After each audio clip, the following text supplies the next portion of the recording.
Bienvenue dans le 56 Cast, quatrième émission. Je vais arrêter de les compter parce qu'arriver à la 12e ou à la 13e, ça ne voudra plus rien dire. Bonjour Camille. Bonjour Erwan. Cette semaine, on va parler du référentiel de compétences web publié par Mozilla. Oui, Tristan Nito est aussi un de nos chroniqueurs, mais des fois Mozilla, ils font des choses, enfin on va en parler sans qu'il soit là.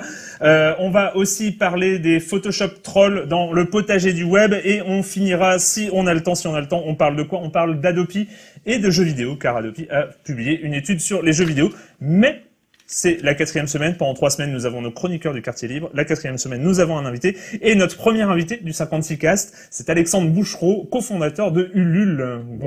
Bonjour Alexandre. On va parler crowdfunding, financement participatif, tout Très ça. bien. Histoire d'Ulule. Super. On a déjà parlé, il y avait Noob qui était venu, enfin on avait parlé de Noob sans S. Hein, j'ai pensé cette fois-ci parce que je dis toujours Noobs, je sais pas pourquoi. Des recordmen. Parce qu'en général, il y en a beaucoup. Voilà, il y en a beaucoup, c'est ça. Mais de quoi on va pas parler cette semaine? On ne va pas parler des YouTube Music Awards qui ont récompensé, comme c'est sur YouTube, un petit artiste qui a su se servir de la plateforme de vidéo pour se faire connaître. Voilà, il est parti de rien, il a su se servir de l'aspect collaboratif et partage de vidéos de YouTube. Et donc, ils ont récompensé Eminem. Voilà. Et d'ailleurs, j'ai lu que YouTube était devenu la première plateforme d'écoute de musique chez les jeunes Américains. Ah oui, YouTube égale MTV. Voilà, c'est ça. Mais maintenant, c'est officiel. Sinon, on va pas parler de Panasonic parce qu'ils ont pris une grande décision, ils arrêtent les écrans plasma. Et ouais, on ne va pas en parler. Les likes et commentaires qui ont bondi de 350% en un an sur Instagram. Instagram, on se rappelle, a racheté pour un petit milliard de dollars, un peu moins par Facebook. Et donc a balancé ses chiffres, donc 350% en même temps, si on part de pas beaucoup, 350%, c'est pas beaucoup non plus, mais bon, bref. Non, ça marche pas mal, mais c'était l'occasion de dire aussi que la pub est arrivée sur Instagram, et maintenant, des jolies photos. Alors, c'est une montre qui a inauguré la pub sur Instagram. À la mode Instagram, avec des macarons derrière, des couleurs un peu pastel. C'est vraiment la photo. Moche, c'est bien. Voilà.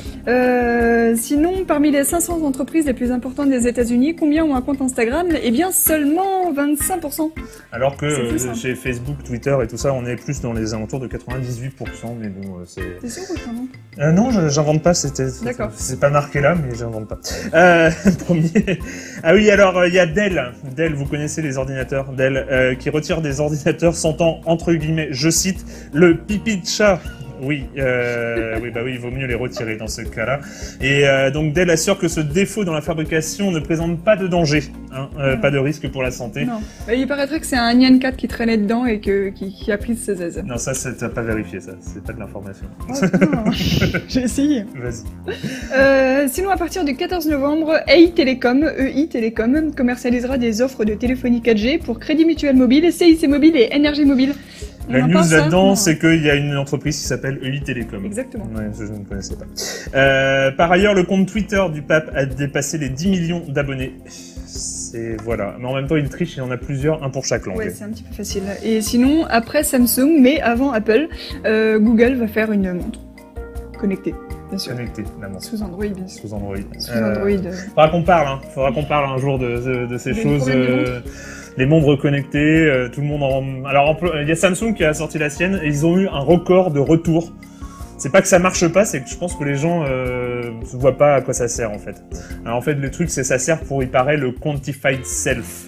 C'est ce qu'on appelle le mesurement, les mesures personnelles. C'est les gens. Le mesurement personnel. Ouais, le mesurement personnel.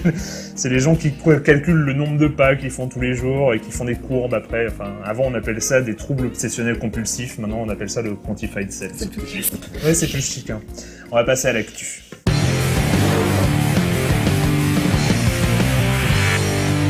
L'actu, c'est Mozilla qui vient de publier, c'est le site Webmaker, en fait, c'est tenu par la fondation Mozilla d'une manière générale, qui vient de publier un document que moi j'ai trouvé super intéressant. Bon, en même temps, c'est un petit peu ma marotte, je tourne un peu autour régulièrement. Ça s'appelle le référentiel des compétences web. Alors là, il va falloir que tu nous expliques en quoi c'est intéressant, parce que dit comme ça donne pas du tout envie. En fait, l'idée, c'est ce qu'on se dit. Alors, partons de loin. Ce qu'on se dit, c'est que quand les gens apprennent à surfer, les gens qui arrivent vers Internet, grosso modo, ils apprennent à allumer l'ordinateur, ils apprennent à double-cliquer sur un navigateur, et ils apprennent à cliquer sur un lien hypertexte. Et après, on leur dit, bah, c'est bon, vous savez naviguer, et bilan, et ils utilisent Facebook et Google Now. Et en fait, il n'y a pas... il manquait, enfin moi je trouvais de façon d'aller plus loin. Des gens qui voulaient vraiment se servir d'Internet, vraiment comprendre ce qu'est Internet et vraiment se servir d'Internet. C'est pas au niveau professionnel, justement le référentiel de compétences web, c'est pas un référentiel de compétences professionnelles, c'est juste une liste séparée en 3 catégories qui s'appellent explorer, créer et participer, coopérer. C'est une liste de trucs qui peuvent être intéressants à apprendre. Et en fait, moi, j'ai trouvé ça super passionnant parce que c'est une liste que j'avais jamais rencontrée. Et notamment, évidemment, explorer, la première des catégories, commence par accéder au web en utilisant les fonctions courantes du navigateur. C'est la première étape. Mais très vite, c'est lire, évaluer et manipuler des adresses URL, les adresses IP, les adresses qui sont dans la barre d'adresse, alors que généralement beaucoup de gens se contentent d'utiliser Google, ne savent même plus ce que c'est une barre d'adresse. C'est utiliser des extensions du navigateur pour améliorer les fonctionnalités du navigateur en fonction de ses besoins. Après, il y a les mécanismes du web, c'est utiliser et comprendre les différences entre les adresses URL, les adresses IP et les termes de recherche.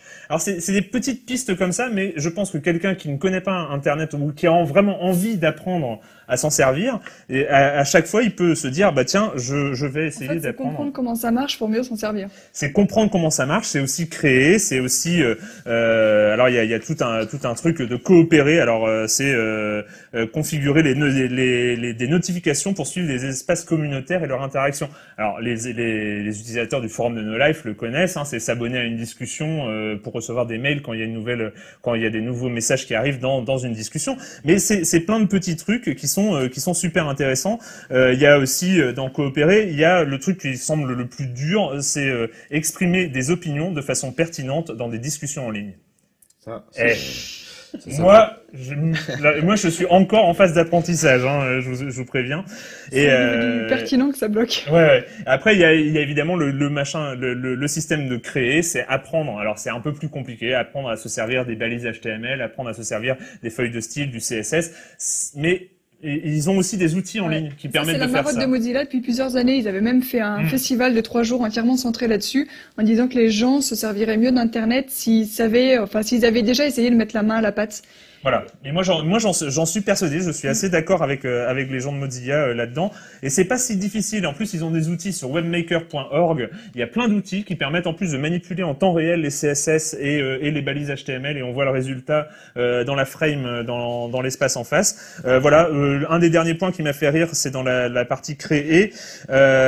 C'est expliquer les différences entre le web et Internet. Voilà, vous avez 2 heures. Un quiz? Ouais, non, il y a pas de quiz, mais ça fait partie d'une des compétences.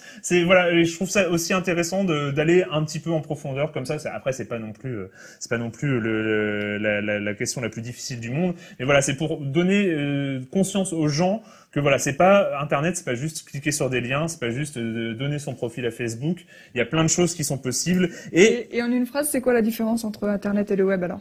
Le web est une partie d'Internet. Voilà, on va parler. Hein, non, mais c'est vrai. Non, mais c'est vrai. Voilà. C'était facile, mais d'accord. http:// hypertexte transfert pour tout. Voilà. Bref, on va passer maintenant à notre invité, mais avant, c'est la tradition. Il y a ce qu'on appelle la virgule what the fuck.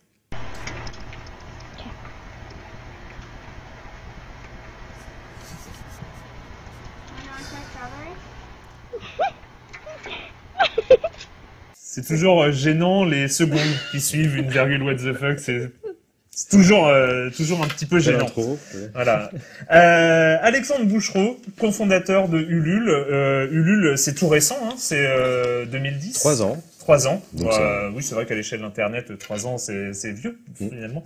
En 2010, pas grand monde avait entendu parler de ce que c'était le financement participatif. Non, et toujours pas d'ailleurs, hein, puisque quand on fait actuellement on fait un tour de France par exemple, et donc on part à la rencontre de pas mal de monde, on fait des workshops, des conférences, et on se rend compte que globalement il y a encore beaucoup de choses à faire découvrir. Mais oui, les premières plateformes ont commencé en 2008. Ce qui est pas forcément un hasard complet, puisque c'est aussi les moments où les crises financières et beaucoup de doutes sur la capacité des organismes de financement traditionnels. Et puis, donc 2008, ça a commencé par Fundable, qui était une plateforme très proche de Kickstarter, mais qui a commencé sans doute un petit peu trop tôt, qui a arrêté. Et puis, bien sûr, Kickstarter, Indiegogo, et de plus en plus de plateformes très différentes, soit sur ce qu'on appelle le reward base, c'est-à-dire du don sans contrepartie, ou avec contrepartie physique, soit du prêt entre particuliers, soit des systèmes un peu plus complexes d'equity. Oui, parce qu'il y a plusieurs catégories. Il y a 3 grandes familles. 3 grandes familles. Et alors après, je ne sais pas dans laquelle ça se classe. En France, grosso modo, le truc qui a fait beaucoup parler de lui à son départ, en tout cas, c'était My Major Company, parce qu'il y a eu cette espèce de grande opération Grégoire qui s'est retrouvée sur TF1, etc. Mais eux, au début, c'était coproducteurs. C'était dans quelle catégorie ça? C'était c'est avec de royalties. Donc equity, c'est je participe à un projet, je prends des actions. Royalties, je participe à un projet musical par exemple et j'ai des royalties sur les possibles bénéfices du disque. Ils ont un peu abandonné parce que c'était pas forcément. Ils ont tourné, ils ont pivoté, donc maintenant ils font les deux.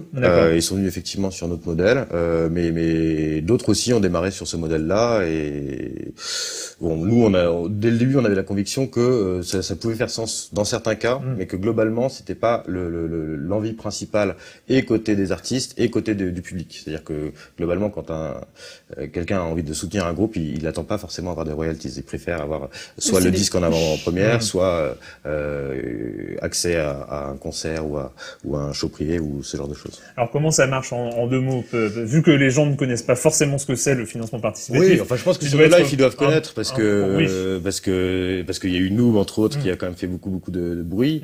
Mais en 2 mots, un porteur de projet prépare sa page, donc présente son projet, présente son besoin de financement, spécifie une date max pour faire sa collecte et un objectif max. Il faut qu'il atteigne au moins son objectif, donc 100% au minimum. Parfois ça dépasse. Pour nous c'était 1900%, je crois de mémoire.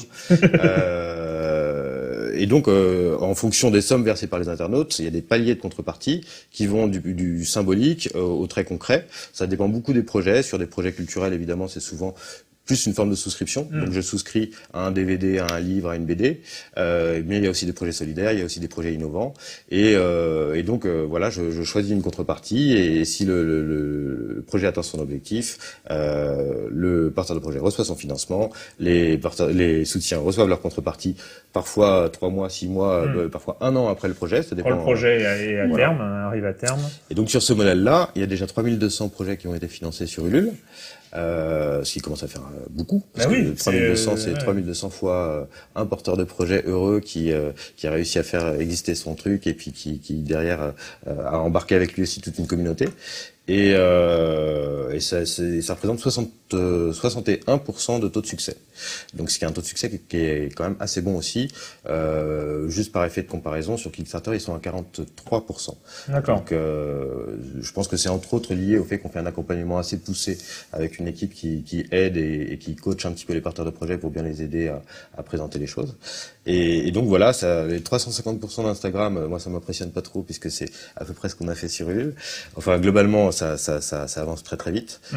Entre janvier et juin dernier, on a multiplié par 3 le nombre de projets, le nombre de membres, etc.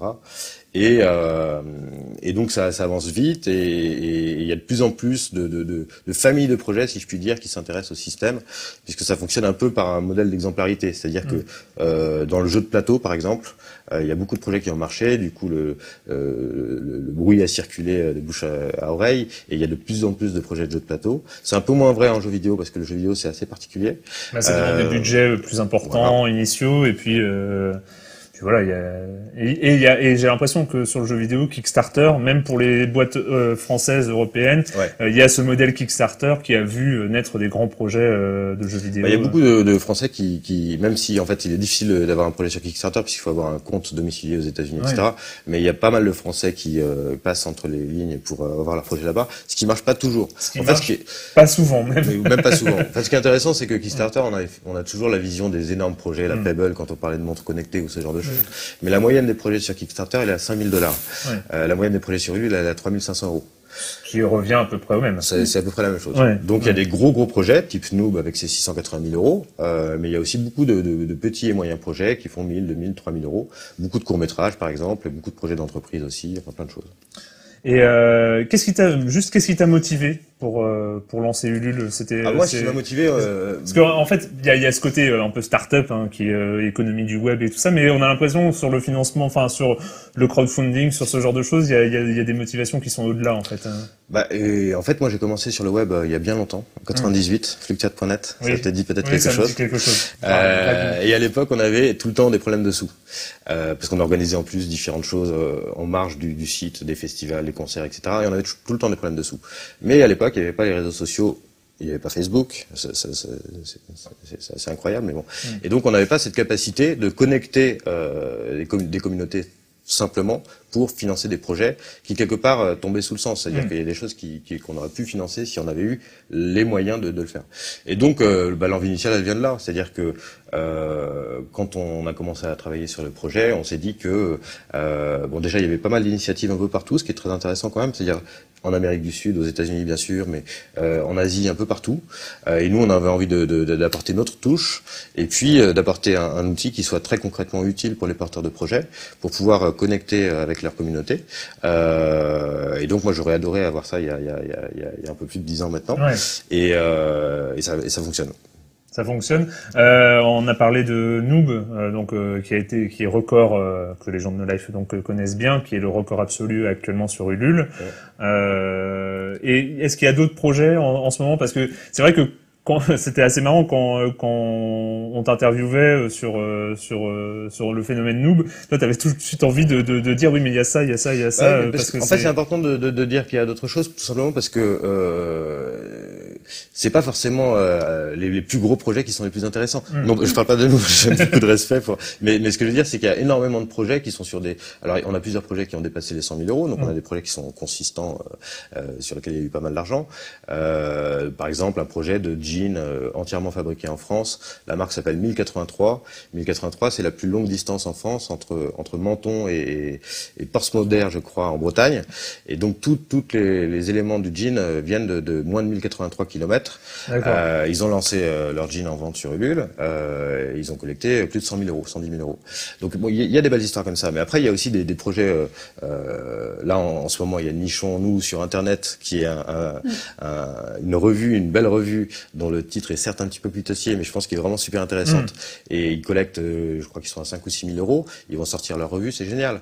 Donc, je pense pas qu'il faille forcément corréler l'intérêt d'un projet à la somme récoltée. Mais est-ce que les projets stars, ceux qui lèvent vraiment beaucoup d'argent et qui touchent vraiment beaucoup de monde comme Noob, permettent de faire découvrir le système à des gens et de les amener à suivre ça plus régulièrement et à recontribuer après alors qu'ils n'avaient pas l'habitude? Enfin, vous voyez oui, on voit bien l'effet, puisqu'en plus on regarde d'assez près le nombre En fait, il y a des gens qui viennent sur un projet spécifique, ce qui est logique, puisque au moment où un projet se lance, les porteurs de projets communiquent sur leur adresse, mais c'est intéressant de voir le nombre de personnes qui vont financer d'autres projets, ou le nombre de personnes qui derrière vont lancer leur propre projet.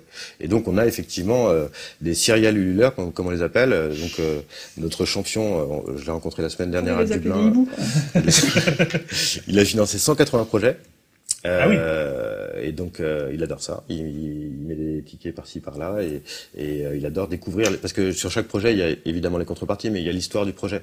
Donc les notifications, quand on apprend à bien se servir de ces notifications, chaque fois que le porteur de projet poste une news, ça envoie un mail automatiquement à tous les soutiens pendant la durée de la collecte, mais aussi après la collecte.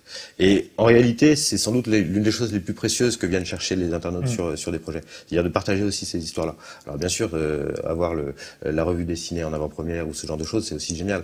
Mais du coup, ce jeune homme, parce que on était quand même curieux, donc on l'a interviewé, nous aussi, pour comprendre quelles étaient ses motivations. Et sa motivation principale, c'est ça, quoi. C'est de découvrir plein de projets et de suivre ces histoires. Et donc, il reçoit plein de notifications sur plein de projets différents et ravi. Et c'est vrai que il y a, quand tu parlais d'accompagnement, accompagner les porteurs de projets, parce que finalement c'est pas en claquant des doigts qu'on présente un projet de financement participatif. Alors après il y a des fois la super idée avec la super vidéo initiale et un petit texte et ça suffit. Mais c'est vrai que il faut mettre en scène, il faut expliquer, il faut inciter les gens. Enfin ça se fait pas en claquant des doigts. C'est compliqué. Ouais, et en fait notre pitch il est simple, c'est d'aider les porteurs de projets créatifs innovants ou solidaires à collecter de l'argent, mais en réalité c'est extrêmement compliqué. Et c'est très compliqué parce que justement les circuits, même quand ils existent, alors quand ils se tarissent c'est encore plus compliqué, mais les circuits de subvention ou les circuits dans le privé sont déjà compliqués. Quand on voit le taux de financement à 61% de succès, c'est infiniment plus que ce qui peut exister dans les modèles éditoriaux par exemple ou dans les modèles de la musique ou que sais-je.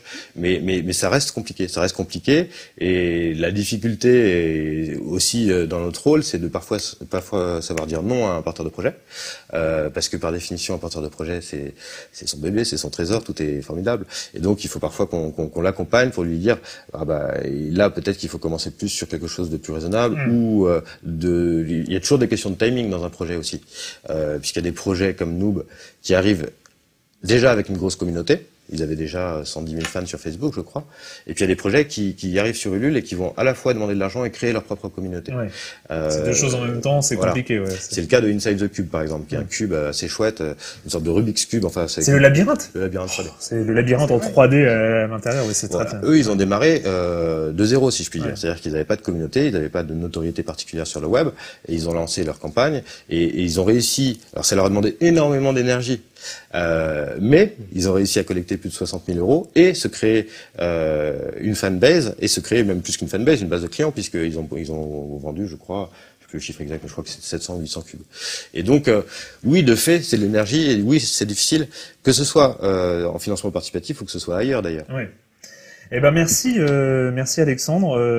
Il y a un projet en ce moment qui est en cours, qui te. Il y a Gonzai Mag qui redémarre pour sa nouvelle année, qui est un super projet. Chaque numéro, en fait, c'est un projet par numéro. Sauf que cette fois, justement, ils cassent. Alors, on a aussi côté porteurs de projet, des porteurs de projet qui viennent très régulièrement.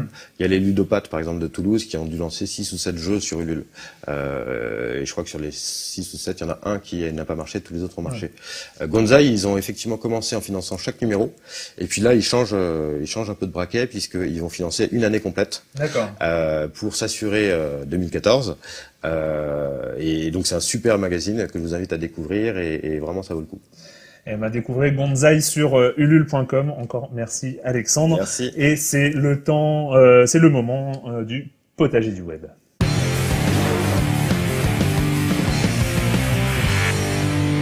Potager du web, c'est là où on parle de culture numérique. Non, je ne rigolerai pas cette fois-ci. Et la semaine dernière, nous avons parlé des Photoshop disasters, ces problèmes de gens qui se croient un peu trop doués sur Photoshop et qui s'en servent avec pas forcément l'intelligence nécessaire. Et il y a des gens qui ne savent pas se servir de Photoshop et qui repèrent en ligne un mec. Lui, il a l'air doué, et dit « Est-ce que tu pourrais pas m'aider? Est-ce que tu pourrais pas retoucher ma photo à ma place ?» Et sauf que, en face, il y a des gens de l'internet. Et des gens de l'internet. Les gens de l'internet, on peut pas toujours leur faire confiance. Alors l'habitude de faire des blagues via Photoshop, ça date de longtemps. Oui. À l'échelle d'internet. Par exemple, en 2008, et on a un exemple mémorable sur les forums de FacePunch, quelqu'un qui a demandé, c'est la photo, j'ai pris une photo, j'ai mon fils sur les genoux, c'était un père de famille, devant un décor moche, est-ce que vous pourriez un peu recadrer pour qu'on voit pas que c'est devant un décor moche, et puis un petit peu la nettoyer, enlever les imperfections, un peu changer la lumière, enfin vous pouvez la rendre un petit peu jolie. Et le mec qui demande ça sur un forum. Et le mec qui demande ça sur un forum. Et sur un forum, la photo du... Référentiel de compétences web Mozilla. Faites pas ça. Et les mecs sur le forum, ils ont vu un père avec son enfant sur les genoux, ils ont immédiatement pensé à pédobère, et donc ils lui ont foutu une tête de pédobère sur la tête au lieu de recadrer la photo. Donc le mec était super content, bien sûr.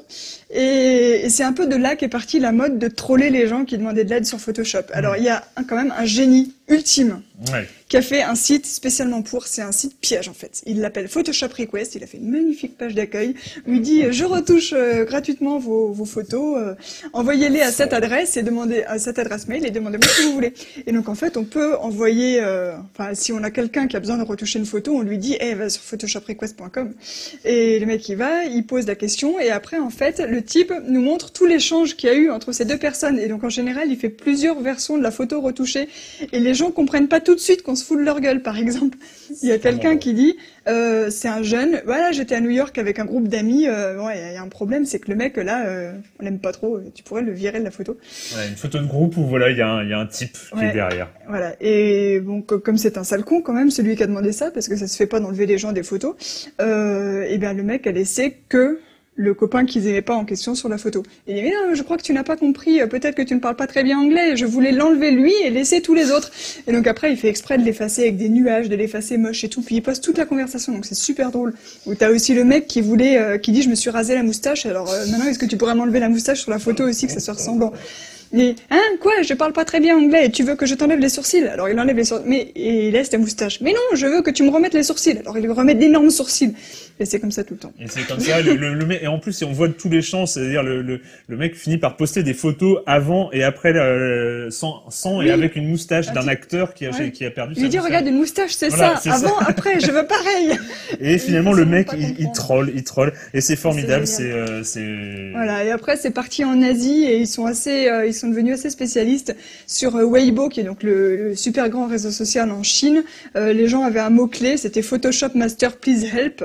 Et pour demander de l'aide sur leurs photos, et là c'est pareil, il y a un type qui a une clope au bec, qui dit je peux avoir l'air plus dangereux s'il vous plaît. Alors ils lui ont mis un pétard, celui qui explose, hein, pas celui qu'on fume. Donc il a l'air très con. Et après il y a même une page Facebook coréenne qui s'appelle We Do Photoshop, sur laquelle il y a plein d'exemples aussi, qui a été lancé en 2013. Et moi ça a été un de mes plus grands fous rires en tout cas de l'année dernière, c'était les Photoshop trolls, parce que il y a un côté où les gens sont tellement innocents, on pas fait la deuxième étape du référentiel de compétences. Ils veulent pas croire qu'on se moque d'eux jusqu'au dernier moment. À un moment, ça devient trop évident, mais d'abord, ils croient vraiment en toute bonne foi que la requête n'a pas été comprise. Voilà. Et c'est un joli sport, et voilà, on peut suivre donc Photoshop Request, le site. Ouais, enfin, je crois qu'il met plus à jour. Ouais, bon, c'est dommage. On va terminer avec Adopi. Oui, on en parle assez régulièrement, et d'ailleurs, on va peut-être faire venir les gens d'Adopi. Ils ont regardé notre premier 56 cast et ils nous ont interpellés sur Twitter. On veut bien venir. Il y a une demande des deux côtés. Alors ça se précise. Ça se précise. Alors allez, viendez. On va faire une émission ensemble. Mais en attendant, en fait, on en a parlé ici. Hein, c'est que le plus intéressant chez Adopi, c'est les études qu'ils font, parce qu'ils font des études sur les usages du numérique, et ils se sont décidés à faire une étude sur les jeux vidéo. C'est pas forcément innocent parce que les jeux vidéo ne sont pas du domaine du CSA, et on a parlé Conseil supérieur de l'audiovisuel. Voilà, et en fait il y a pas mal de gens qui aimeraient que le CSA récupère les missions d'Adopi. Adopi veut pas, et donc met en avant tout ce qu'ils font, qu'il ne peut pas être dépendant du CSA. Et entre autres le jeu vidéo, et donc ils ont fait une grande étude sur les usages numériques du jeu vidéo. Il y a quoi d'intéressant dedans? Il y a quelques... il y a un chiffre énorme déjà, 79% des Français de 10 à 65 ans jouent. Alors, vous vous rappelez la semaine dernière du sujet de France 2 sur Paris Games Week? Oui, il y a grosso modo, il y a 79% des Français qui savent que ce sujet était un petit peu moisi. Et Candy Crush devant le métro, ça compte. Hein. Ah oui, Candy Crush, ouais, c'est pour ça aussi, c'est vrai, Candy Crush, ça compte comme jeu vidéo. Ce qui est assez intéressant, c'est on parle d'Adopi, donc forcément, on parle de contrefaçon, de piratage. Ils ont essayé de comprendre pourquoi est-ce que les joueurs payent, parce que les joueurs payent. Ça ferait envie à n'importe quel autre secteur créatif. Les hardcore gamers payent jusqu'à 50 € par mois de jeu. Même les joueurs occasionnels ou les joueurs moins occasionnels sont au-dessus de 30 € par mois dépensés pour les jeux vidéo. Donc voilà. Et finalement, un des premiers constats, une des premières raisons pour lesquelles les joueurs payent, c'est notamment le respect du travail des créateurs. C'est que les gens ont conscience qu'il y a un vrai boulot, un vrai taf derrière important. Alors que ça, c'est une raison qui apparaît moins pour les films, pour les séries qui sont téléchargées notamment, et la musique. Ouais. Étrangement. Bon, évidemment, après, il y a la garantie d'obtenir un jeu au fonctionnement parfait, la peur des virus et la peur d'être banni des réseaux, parce que le Xbox Live n'aime pas trop les gens qui piratent. Donc c'est une bonne raison aussi pour acheter son jeu. Certes, après l'étude Adopi a pas été très très loin dans ce qui concerne les cracks et le piratage de consoles, mais c'était la première sur le sujet, donc voilà. C'est déjà ça. C'est déjà pas mal. Ouais. Et ben c'est fini pour cette semaine, pour ce 4e 56 cast. Merci Alexandre Bouchereau, du Lul.com, d'être venu nous parler du financement participatif. Et comme d'habitude, on termine avec des poils.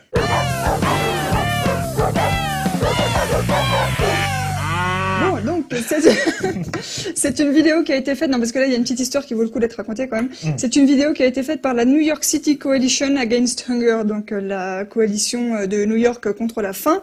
Et le message de la vidéo, c'est qu'en gros, les chats ne peuvent pas faire grand-chose pour lutter contre la famine, mais vous, si.